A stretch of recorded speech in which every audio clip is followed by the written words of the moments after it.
Hello বন্ধুরা, tutorial Bangla চ্যানেলের পক্ষ থেকে আপনাদের সবাইকে স্বাগতম। আমি শান্ত আছি আপনাদের সাথে। চলুন শুরু করা যাক।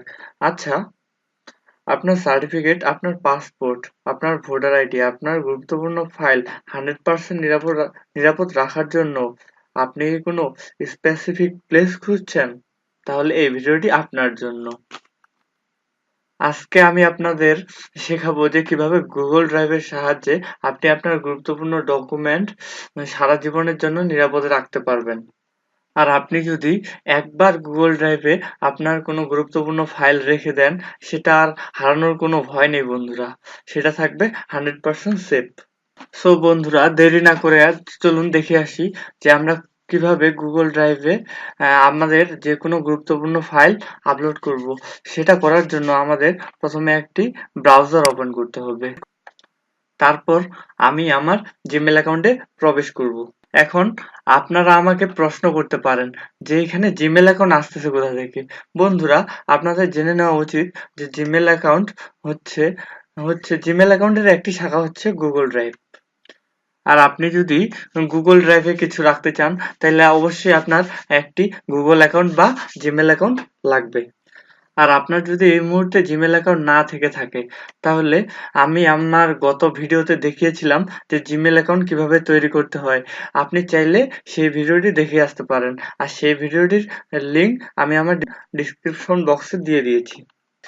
এখানে আপনাদের প্রথম কাজ হবে, যে কাজটি হবে সেটি হচ্ছে প্রথমে আপনি আপনার জিমেল অ্যাকাউন্টে প্রবেশ করবেন। আমি আমার জিমেল অ্যাকাউন্টে প্রবেশ করছি, gmail.com লিখে সার্চ দিলাম। যেহেতু আমার লগ ইন করা আছে, সো আমি একেবারে ডিরেক্টলি ঢুকে পড়লাম। তারপর যে এখানে দেখতে পাচ্ছেন যে গুগল অ্যাপস নামে একটি চিহ্ন দেওয়া আছে, এখানে আমি ক্লিক করব। দেখুন বন্ধুরা, যে এই যে নিচে দেখতে পাচ্ছেন যে গুগল ড্রাইভ, এই গুগল ড্রাইভে আমি ক্লিক করব। গুগল ড্রাইভে ক্লিক করার পর এখানে দেখতে পাচ্ছেন যে আমার গুগল ড্রাইভে একটি মাত্র পিকচার আপলোড করা আছে। মূলত এটি হচ্ছে গুগল ড্রাইভ। আর এখানেই আমরা আমাদের প্রয়োজনীয় তথ্যগুলো, প্রয়োজনীয় ফাইলগুলো আপলোড করে রাখবো। আর এখানে 100% নিরাপদে থাকবে এই ফাইলগুলো। এই ফাইলগুলো কখনোই হারাবে না। সো এটা করার জন্য এখন প্রশ্ন হচ্ছে আমরা এই ফাইলগুলা আপলোড করব কিভাবে এখানে। আমাদের ল্যাপটপে যে ফাইলগুলো আছে অথবা আমাদের ফোনে যে পিকচার বা যে কোনো ফাইল আছে, এই ফাইলগুলো আমরা এখানে আপলোড করব কিভাবে।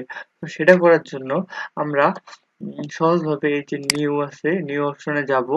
আমরা যদি ফাইল আপলোড করি তাহলে ফাইল আপলোডে যাব, আর যদি ফোল্ডার আপলোড করি তাহলে ফোল্ডার আপলোডে এখানে যাব। আমরা ফাইল আপলোড করব। তো ফাইল আপলোড করতে গেলে আমরা এখানে ফাইল মানে যে কোনো পিকচার আপলোড করব। তো এখানে চিলড্রেন ওল্ড মেমোরি, আমি এখানে গিয়ে এই পিকচারটা এখানে ওপেন করে দেবো জাস্ট সিম্পলি। দেখুন এখানে আপলোড হচ্ছে। কিছু দেখুন বন্ধুরা, আমার কিন্তু পিকচারটি আপলোড হয়ে গেছে। এখন এই পিকচারটি 100% সেভ। এই পিকচারটি না আমার কাছ থেকে কখনো হারাবে, না আমার ফোন থেকে যদি হারিয়ে যায়, আমার পিসি থেকে যদি হারিয়ে যায়, সমস্যা নেই। কিন্তু আমার জিমেল অ্যাকাউন্টে এই পিকচারটা থাকবে সারা জীবন। সো এরকম ভাবে আপনি আপনার প্রয়োজনীয় ভিডিও বা কোনো পিকচার বা কোনো ফাইল এখানে আপলোড করে রাখতে পারেন। আর একটা মজার বিষয় হচ্ছে এখানে আপনি পাচ্ছেন 15 জিবি পর্যন্ত ফ্রি স্পেস, মানে 15 জিবি পর্যন্ত স্পেস ফ্রিতে পাচ্ছেন। আর এই 15 জিবি স্পেসের মধ্যে আপনি আপনার ইচ্ছে মতো যা ইচ্ছে তাই রাখতে পারেন, আর সেটাও আবার সম্পূর্ণ ফ্রিতে। সো বন্ধুরা, ভিডিওটি দেখে যদি আপনার একটু হলেও উপকারে এসে থাকে ভিডিওটি, তাহলে ভিডিওটিতে অবশ্যই একটি লাইক দিবেন। আর ভিডিওটি কেমন হয়েছে তা কমেন্ট বক্সে অবশ্যই জানাবেন। আর আমাদের সাথেই থাকবেন। ধন্যবাদ সবাইকে।